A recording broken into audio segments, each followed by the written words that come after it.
కీర్తి చరితం భావజాలాల భరితం తీయని కవన కదంబం సాహితీ సౌరభాలు సాహితీ సౌరభాలు సాహితీ సౌరభాలు.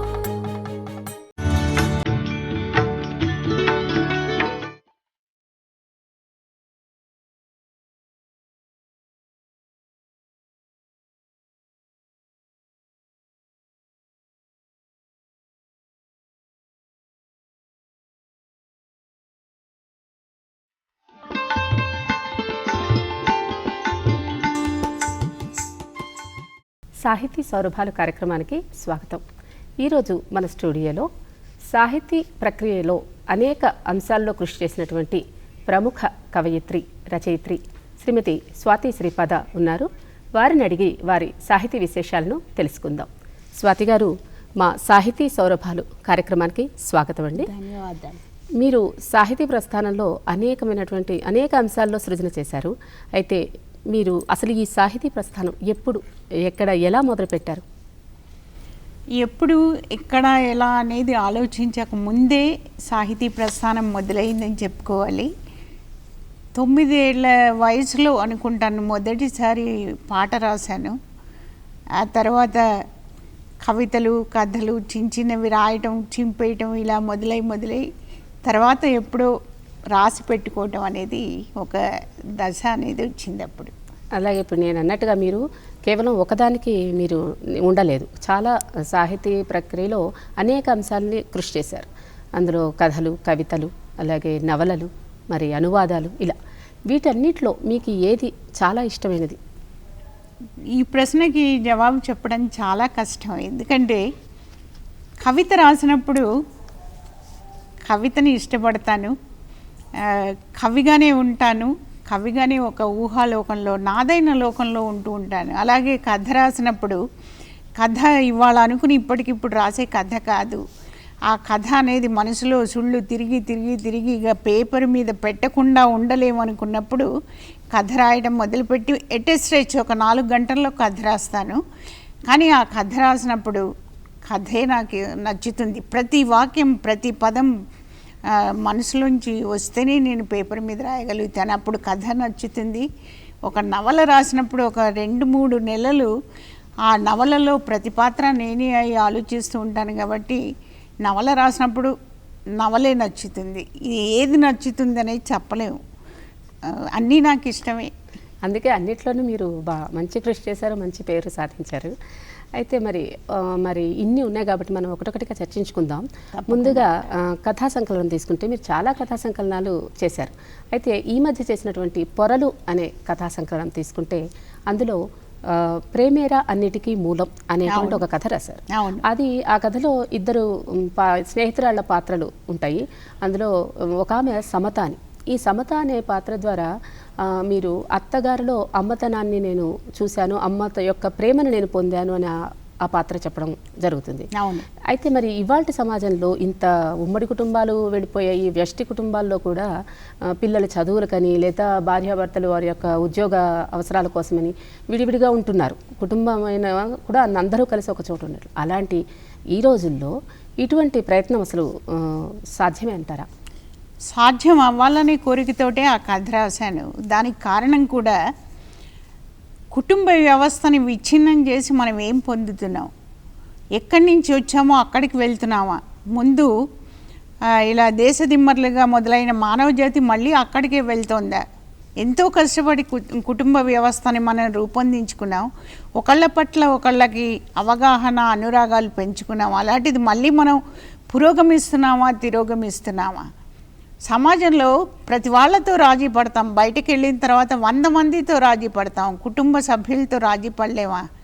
అది కాక వివాహం అనేది ఒక మనిషికి మరో మనిషికి కాదు, ఒక కుటుంబానికి ఇంకో కుటుంబంలోకి అమ్మాయి వచ్చినప్పుడు అమ్మాయి ఆ ఇల్లు నాది అని అనుకునేలా చేసే బాధ్యత ఆ ఇంటి వాళ్ళది. అలాగే ఆ ఇంట్లో మనుషులందరూ నా వాళ్ళు అనుకునే ఉద్దేశంతో అమ్మాయి ఉండాలి. అదే ఉద్దేశంతో ఆ కథ రాశాను. అది మటుకు చాలా వాస్తవం అండి. అలాగే ఉన్నది ఒక్కటే జీవితం అనే ఒక కథ, అలాగే రేపటికని ఇంకో కథ. ఈ రెండు కథల్లో కూడా పరస్పర విరుద్ధమైన భావాలు. అంటే ఇప్పుడు ఉన్నది ఒకటే జీవితం కథ తీసుకుంటే అందులో మీరు ఒక అమ్మాయి పెళ్ళైన నెల రోజులకే తల్లి దగ్గరికి వచ్చేసి నేను ఇంక అక్కడ ఉండలేను అని చెప్తుంది. అదే రేపటికనే కథ తీసుకుంటే అందులోనేమో దాదాపుగా 10-15 ఏళ్ల వైవాహిక జీవితం గడిపి 38 ఏళ్ల వయసులో ఆమె విడాకులు కోరుకుంటూ తల్లి దగ్గరకు వస్తుంది. ఇటు రెండు పరస్పరమైన విరుద్ధమైన భావాలు. అయితే వాటి పరిస్థితులు వేరు, వీటి పరిస్థితులు వేరు. ఇంతటి విచక్షణ జ్ఞానం ఈనాటి సమాజంలో ఉందా? అలా ఉండాలంటే అసలు ఎటువంటి ప్రయత్నాలు చేయాలంటారు? సమాజంలో లేదు కనుక ఇలాంటి కథలు మనం చూపించినప్పుడు కొంతైనా ఆలోచన సమాజంలో వస్తుందన్న ఉద్దేశంతో రాసినవి. ఉన్నది ఒకటే జీవితంలో అది రాయటానికి కారణం ఏంటంటే, ఒక పెళ్ళి నిశ్చయం చేసేటప్పుడు వాళ్ళ ఆర్థిక వ్యవస్థ, సామాజిక వ్యవస్థ కాకుండా మానసికంగా అంతరంగాలు ఎంతవరకు కలిసిపోతాయి, ఒకరితో ఒకళ్ళు ఎంతవరకు సామరస్యంగా ఉండగలరు, ఒకరితో ఒకరు ఎంత రాజీ పడగలరు అనేది ఆలోచన లేకుండా పోవటం వల్ల ఆ కథలో ఉంటుంది. భావ ప్రపంచం వేరు, ప్రాపంచిక ప్రపంచం వేరు. అమ్మాయిది భావ ప్రపంచం, అబ్బాయిది ప్రాపంచిక వస్తు ప్రపంచం అయినప్పుడు ఇద్దరు ఎలా రాజీ పడగలుగుతారు? ఆ రాజీ పడలేకపోవడం అనేది ఒక్క రోజుతో పోయేది కాదు. ఈ ప్రపంచాల మధ్య సామరస్యం కుదరటం అనేది సాధ్యమా?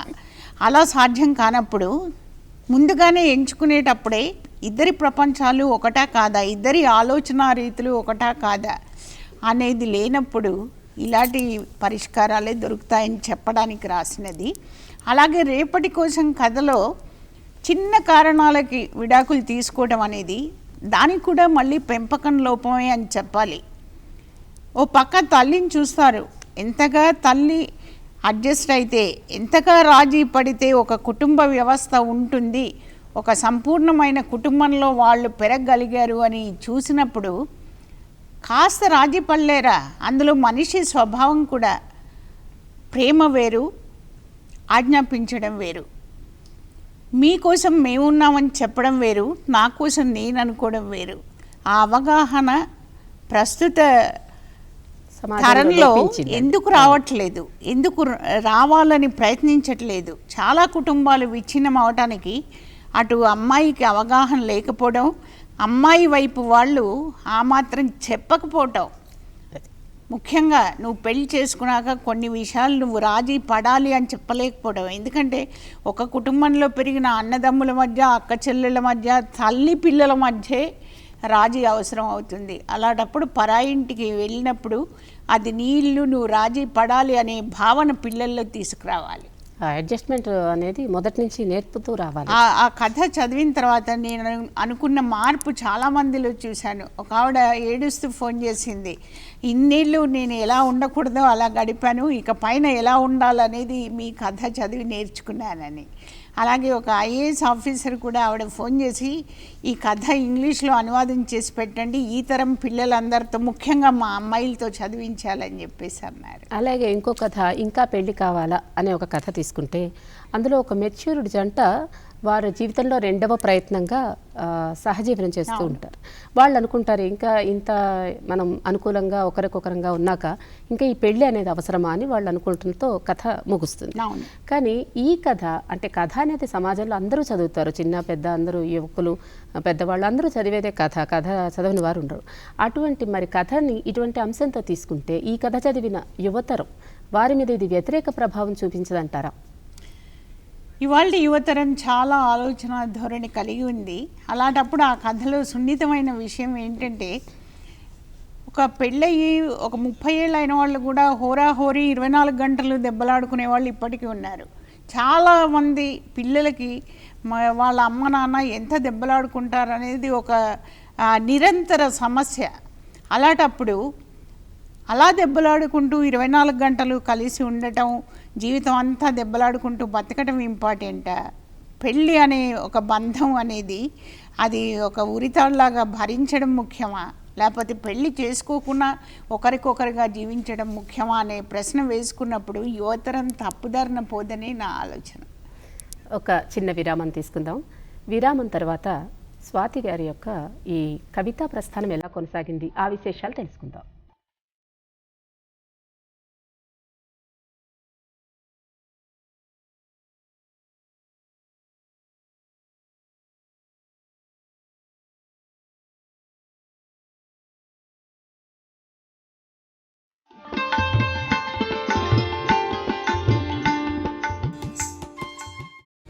సాహితీ సౌరభాలు.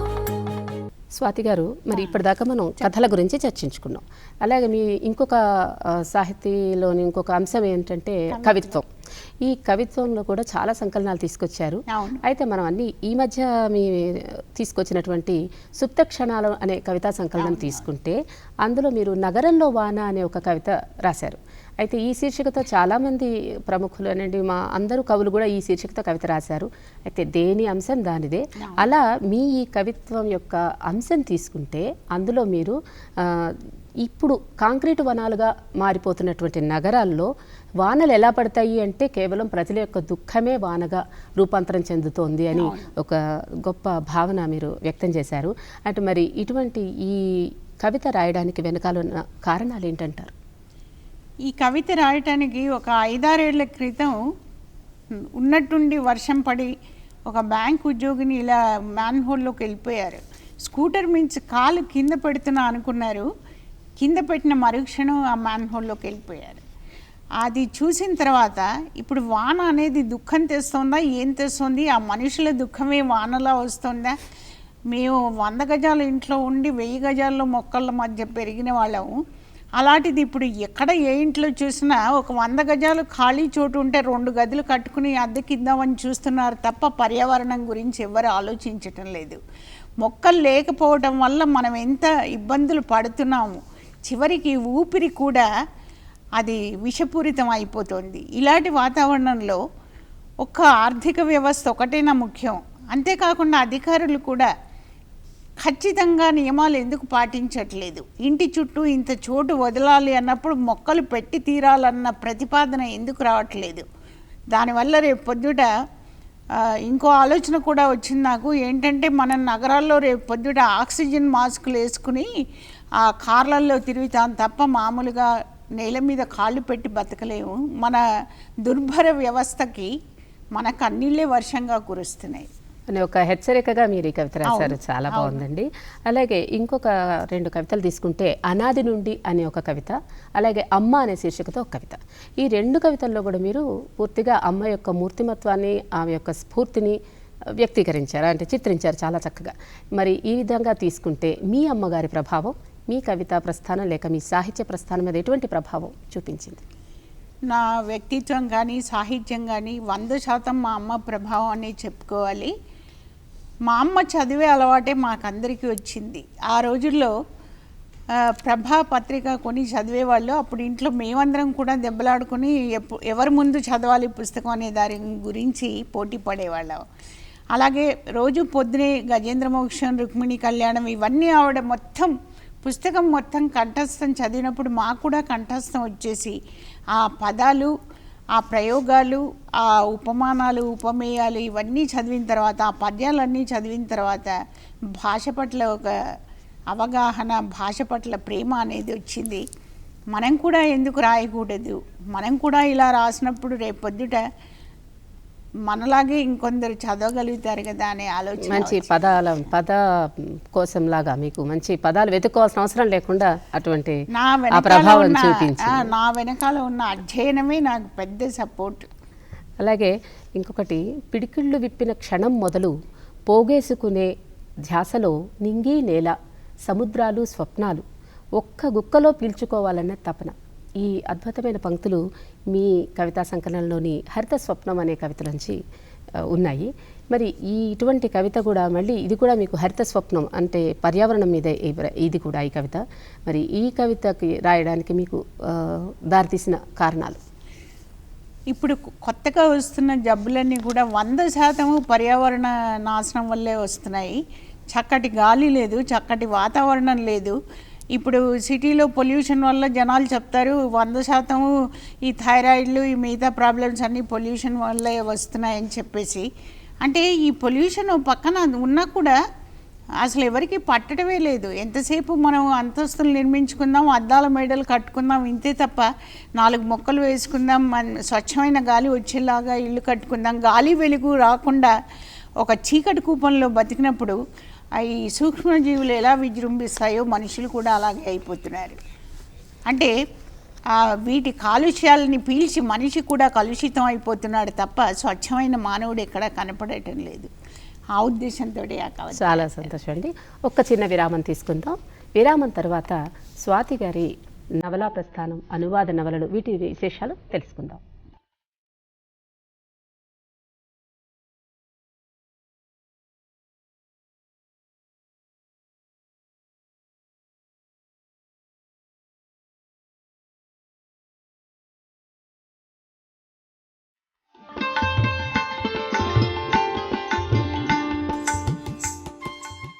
సాహితీ సౌరభాలు. స్వాతి గారు, ఇప్పుడు మనం కథలైంది, కవిత్వం అయింది, ఇక నవలల్లో అనువాద నవలలు మీరు ఎక్కువగా చేశారు. అవును. ఈ అనువాద నవలలు రచించడానికి దారితీసిన కారణాలేంటి? అందులోనూ మీరు ఖలీల్ జిబ్రాన్ గారి రచనలు ఎక్కువ అనువాదం చేశారు. దానికి కారణం ఏంటి? ఆయన యొక్క ప్రభావం మీ మీద ఎంత మటుకు ఉందంటారు? అనువాదం అనేది నా కోసం నేను మొదలుపెట్టుకున్న ప్రక్రియ. ఒక 24 గంటలు ఒక ఉద్యోగంలో స్థిరంగా పనిచేసిన తర్వాత ఖాళీగా ఉండడం అనేది జరిగేది కాదు. దానికే అనువాద ప్రక్రియ అనేది మొదలు పెట్టుకున్నాను. నా సమయాన్ని నేను పూర్తిగా 100% అక్షరాలకే కేటాయించదలుచుకుని మొదలుపెట్టిన ప్రక్రియ అనువాదం. అందులో ఖలీల్ జిబ్రాన్ నవలలు, ఖలీల్ జిబ్రాన్ ఎంతగా ప్రభావితం చేస్తాడంటే, ఖలీల్ జిబ్రాన్ని చదివిన తర్వాత మనం సమాజాన్ని, వ్యక్తిని, మానవుణ్ణి, పరిసర ప్రభావాలని ఇవన్నిటినీ మన అరచేతిలో పెట్టుకున్నట్టే ఉంటుంది. ఖలీల్ జిబ్రాన్ చదవడం అనేది ఒక పెద్ద ఫిలసాఫికల్ బూస్ట్ లాంటిది. ఖలీల్ జిబ్రాన్ చదివిన తర్వాత తప్పకుండా ఇది తెలుగులోకి వచ్చినప్పుడు కొంతైనా ఆలోచన అనేది చదివే వాళ్ళల్లో వస్తుందనే ఉద్దేశంతో వాటిని అనువాదం చేసి. అలాగే జీసస్ మానవ పుత్రుడు అనే ఖలీల్ జిబ్రాన్ గారి రచనని మీరు తెలుగులో అనువాదం చేశారు. ఆ నవల గురించి చెప్పండి. జీసస్ మానవపుత్రుడు అనేది నిజానికి జీసస్ చుట్టూ ఉన్న మనుషులు ఒక 54 మంది ఆయన గురించి రాసిన అభిప్రాయాలు ఆ జీసస్ మానవపుత్రుడు. అయితే అవన్నీ చిన్న కథలుగా ఉన్నాయి. అతనితో ఉన్న జనాలు ఎలా ప్రవర్తించారు, ఇతని ప్రవర్తన ఎలా ఉంది, జీసస్ ఇలాంటివాడు అలాంటివాడు అని ఎక్కడా చెప్పలేదు. ఆయన ఏ విధంగా ఎవరికి సాయపడ్డాడు, చివరికి సిలువ వేసినప్పుడు కూడా ఆ సిలువకి కుట్ర చేసి అతన్ని పట్టించిన అతని మీద ఏమాత్రం ద్వేషం చూపించకుండా అతని సౌమ్యత, అతని సంయమనం చూసిన తర్వాత మనిషి నాకు అంత సంయమనం ఉండాలని అనిపిస్తుంది. చాలా చక్కని ప్రభావవంతమైన నవల చాలా. అయితే మరి ఇటు అనువాదాలే కంటే ముందే అసలు మీరు నవల కూడా చాలా చాలా నవలలు రచించారు. అయితే అందులో పునరాగమనం అనే ఒక నవలతోటి మొదలుకొని చాలా రాశారు. సో ఆ పునరాగమనం లేక ఇంకా కొన్ని చుక్కాని చిరుదీపం, ఇటువంటి నవలల గురించి కొంచెం చెప్పండి. నవల రాయడం అనేది కాలేజీలో ఉన్నప్పుడే పియూసీ చదివే రోజుల్లోనే మొదలుపెట్టాను. కానీ ఆ నవలలేవి పబ్లిషింగ్ కానీ ప్రింటింగ్ కానీ చేసుకోలేదు. అవి రాయటం, నా చుట్టూ ఉన్న వాళ్ళతో చదివించడం, వాటిని చింపి పారేయటం అంతవరకే అయింది.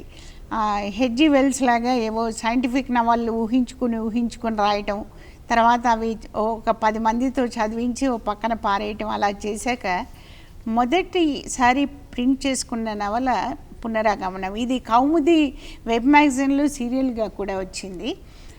ఈ నవల రాసిన తర్వాత ఆ నవల ఎంతగా దాంట్లో లీనమైపోయి రాశానంటే, మధ్యలో ఆ వసంతలక్ష్మి పాత్ర పూర్తిగా నేనే అనుకుని అది రాయడం ఆపి 1 గంట ఏడ్చి అప్పుడు రాశాను ఆ నవల. అంటే నవల రాసినప్పుడు ప్రతి పాత్ర నేనే అనుకుంటే తప్ప రాయలేవు. అలా అనుకుంటే తప్ప అది నవల ఒక జీవితంలాగా అనిపించదు. నవల అనేది నాకు కృత్రిమం కాదు, నవల జీవితమే. ఆ జీవితాలు చదివిన వాళ్ళకి కొంతైనా స్ఫూర్తినిస్తాయి, అదే ఉద్దేశంతో రాశాను. అలాగే చుక్కాని చిరుదీపం కూడా ఒకే ఒక వాక్యం ఏంటంటే, క్యాన్సర్ తోటి చైనాలో ఒక వ్యక్తి 100 ఏళ్ళు జీవించగలిగాడు అంటే, క్యాన్సర్ అంటే మహా 5 ఏళ్ళు ఉంటారు, 10 ఏళ్ళు ఉంటారు అనుకుంటారు. కానీ దానికి ఆత్మవిశ్వాసమే ముఖ్య కారణం. అంటే ఆత్మవిశ్వాసంతో సాధించలేనిది ఏమీ లేదు. ఇందులో కూడా అంతే. ఆ అమ్మాయి బాధపడ్డప్పుడల్లా భగవంతుడు నాకు ఇంకో జీవితం ఇచ్చాడు, నేను ఏదైనా ఉపకారం చేస్తాను అనుకుని జీవితం అంతా ఉపకారాలకే వినియోగిస్తుంది. అది జీవిత పరమార్థం ఏమిటనేది తెలుసుకొని, అలాంటప్పుడు మనం చేయాల్సిన పనులే మనని ఈ భూలోకంలో ఉంచుతాయి. అదే ఉద్దేశంతో రాసిన సంకల్ప శక్తి మీద ఆధారంతో రాసిన అద్భుతమైన నవల. అవునండి. అలాగే మరి ఇంత సుదీర్ఘమైన సాహితీ ప్రస్థానంలో మీకు అనేకమైన పురస్కారాలు వచ్చాయి. వాటిలో మీ హృదయానికి దగ్గరైనవి లేక మీకంటూ ఒక ప్రత్యేక అనుభూతిని కలిగించినటువంటి కొన్ని పురస్కారాల గురించి చెప్పండి. ఎందుకంటే మీకు చాలా వచ్చాయి, లైక్ మనకి కీర్తి పురస్కారం అనండి, ప్రతిభా పురస్కారం అనండి తెలుగు యూనివర్సిటీ నుంచి, అలాగే చాలా పురస్కారాలు వచ్చాయి. అందుకని కొన్ని మీకు అందులో ఉండిపోయిన అనుభూతులు చెప్పండి. ఈ పునరాగమన నవలకు కూడా కడప వాళ్ళు ఏదో ఇచ్చారు, కానీ పురస్కారాల గురించి పెద్దగా గుర్తుంచుకొని ముందుగా చెప్పాలంటే ఎప్పుడో 80లో వికాసం వాళ్ళు బరంపురం వాళ్ళు పెట్టిన దాంట్లో కూడా వచ్చింది. వీటన్నిటికంటే ముందుగా నిజామాబాదు పబ్లిక్ మీటింగ్లో దాశరథి రంగాచారి గారు, నార్ల చిరంజీవి గారు అప్పుడు 16-17 ఏళ్ళప్పుడు వాళ్ళు నన్ను మెచ్చుకోవడం నాకు ఒక జీవితానికి కావాల్సిన స్ఫూర్తిని ఇచ్చింది రచనకి. అంతేకాకుండా పురస్కారాలు అనేవి ఎదుటి వాళ్ళ ఆస్వాదన, వాళ్ళ అవుట్లుక్ అంతే. వాళ్ళు మెచ్చుకున్నారు అంటే వాళ్ళకి నచ్చింది, అది నా గొప్పతనం అని నేను అనుకోను. నా అక్షరాలు పురస్కారాల కోసం ఎప్పుడు ఎదురు చూడలేదు, చూడవు. ఎదురు చూడలేదు, కానీ మీకు వచ్చాయి కొన్ని పురస్కారాలు. వచ్చినప్పుడు మీకు కలిగిన అనుభూతి ఇప్పుడు అది అంటే మీ గొప్పతనము ఉందా లేదా అనేది అది అలా అనలేరు మీరు. అంటే గొప్పతనం లేదే ప్రజలు ఆమోదించిందే అవన్నీ కూడా ఒక ప్రజల పక్షాన్ని నుంచి వచ్చినవి. ఇప్పుడు తెలుగు యూనివర్సిటీ నుంచి పురస్కారాలు, ఒక పురస్కారానికంటే ఒక రచన 10 మంది చదివినప్పుడు నాకు ఎక్కువ సంతోషం, చాలా సంతోషం అండి. అలాగే ఇంకా ఒక్కసారి మనం కథల విషయానికి మళ్ళీ ఒక్కసారి వెళ్ళామంటే అందులో ఒక కథ గాయం అనే కథ. గాయం అనే కథలో నిజంగా చదివేవారు మనసుకి గాయం చేసేటువంటి గొప్ప అంశాన్ని అందులో తీసుకున్నారు. అయితే మెయిన్గా అందులో మీరు చెప్పింది అమాయకత్వం, అవకాశాన్ని మించిన ఆశలు, వీటిని ఆధారంగా యువతరంలో ఎలా ఈ ప్రవృత్తి పెరిగిపోతుంది, దీన్ని ఆధారం చేసుకుని ఆ కథ రాశారు. ఆ కథ గురించి, దానిలోని ఆ ముఖ్య పాత్ర గురించి చెప్పండి. ఆ కథలో కూడా చెప్పాను, ఇప్పుడు అమ్మాయిలకు కూడా అవగాహన ఉండాలి. ఎదుటి వాళ్ళు ఏదో మోసం చేశారు, మేము మోసపోయాము అనే ముందు మోసపోవడానికి మీ పాత్ర ఎంత, అక్కడ మీ ఉద్దేశం ఏంటి? మీరు చదువుకున్నప్పుడు ఒక స్థిరమైన జీవితం లేనప్పుడు ఎదుటి వ్యక్తిని ఎలా నమ్ముతారు? ఏ క్షణంలో అయినా మీ జీవితం మీరు బతకలేనప్పుడు ఎదుటి వ్యక్తి మీద ఆధారపడి బతకదలుచుకున్నప్పుడు ఎలా మీ జీవితాన్ని మీరు నిప్పుల్లోకి నెట్టుకుంటారు? ఎదుటి వాళ్ళు మోసం చేశారు, ఒకవేళ అయితే ఎదుటి వాళ్ళని చూపించే ముందు 4 వేళ్ళు మనం ప్రశ్నించుకోవాలి. అలాగే ఉత్ప్రేరకం అనే కథలో కూడా మీరు అదే విషయాన్ని చర్చిస్తూ ఒక అమ్మాయి మోసపోయిన తర్వాత ఇంకా అతని మీద ఆధారపడాలి, అతను యాక్సెప్ట్ చేయాలి అనే విధంగా నడుస్తూ ఉంటే ఇది తప్పు అని అందరూ కూడా కథలో కూడా ఒక రచయిత్రి అమ్మని కౌన్సిలింగ్ చేస్తారు. అదొక చక్కటి కథ, అది కూడా ఉంది ఉత్ప్రేరకం అని. ఆ కథలో కూడా అటువంటి కథ రాయడానికి అసలు మీకు దాని వెనకాల ఏమన్నా సంఘటన ఉందంట? కథ చాలా రోజుల కిందట రాసాను, అది స్వాతిలో పబ్లిష్ అయింది. కానీ ఆ తర్వాత కూడా మొన్న టీవీలో చూశాను, ఆ పెళ్లికి భర్త ఇంటి ముందు కూర్చుని ధర్నాలు చేయటం, ఏడుపులు, లాలు. నువ్వు ఏదన్నా చేయగలిగితే లా ప్రకారం తేల్చుకోవాలి, అంతే తప్ప ధర్నాలు చేసి వాళ్ళ ఇంట్లో నేను దూరి ఉంటాను ఏం ఆశ వాళ్ళని ఇలా చేయిస్తుంది. అమెరికాలో కూడా చూశాను, ఆ మొగుడితోటి విడాకులు తీసుకుందుకు కేసులు పెడతాం. నీకు మనిషి నచ్చినప్పుడు, నిన్ను చూస్తాడని నమ్మకం లేనప్పుడు బలవంతాన ఆ ఇంట్లో ఉన్నప్పుడు నీకేం గౌరవం ఉంటుంది? నీ ప్రాణానికి ఏం రక్షణ ఉంటుంది? ఆడవాళ్ళకి అంత ఆత్మవిశ్వాసం లేదా మా జీవితం మేము బతకగలమని? చాలా కరెక్ట్ అయిన ప్రశ్న. ముందుగా ఆ విశ్వాసం రావాలి, మా జీవితం మేము బతకగలం. అంతేకాదు ఎవరి జీవితం వాళ్ళు బతకగలిగే స్థాయిలో ఉన్నప్పుడు ఎదుటి వాళ్ళు అంత దిగజారరు. అదే చాలా చక్కగా ఆ కథ కూడా. అలాగే ఒక్కసారి ఈ పొరలు అనే ఈ కథా సంకలనం పేరు పొరలు అని పెట్టారు, దీనికి అసలు దానికి కారణం ఏంటంటారు? ప్రతి పొరలో మీకు ఒక స్త్రీ జీవితమే కనిపిస్తుంది, ప్రతి లేయర్లో కూడా. ప్రతి కథ, ఏ కథ తీసుకున్నా ఒక స్త్రీయే. ఎంత ఒప్పుకున్నా ఒప్పుకోపోయినా, ఎంత స్త్రీవాదులు మేము ఇంత సాధించాము అంత సాధించాము అనుకున్నా కూడా ఎవరి స్థాయి వారిదే. ముఖ్యంగా స్త్రీలో ఉన్న అమ్మతనం వల్ల, సున్నితత్వం వల్ల బాధపడేది స్త్రీయే.